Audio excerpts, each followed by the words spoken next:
pagka-graduate ko sa college, tutulong ako sa Abada para matulungan ng mga estudyante na matuto ng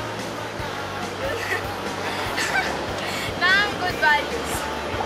Ako po si Joanna kay Daryl Luctay at nangangako po ako na kapag mag-graduate ako ng college as a medical technologist, sana makatulong po ako sa clinic ng school namin para po ma-enhance pa yun, saka po makatulong din po ako sa pagpapalagay ng iba pang facilities at yung sa mga gamot po. Ako naman po si Angela Claire Q. Bunda ng 4-1. Pag nakapasa po ako, sana po makapasa sa UP Diliman. Pag nakapasa po, dentistry po kukunin ko para makatulong din po ako sa Abada.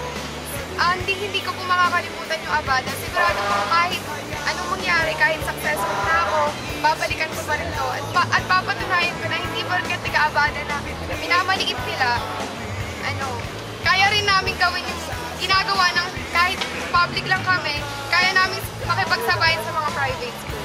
Mangarap ka.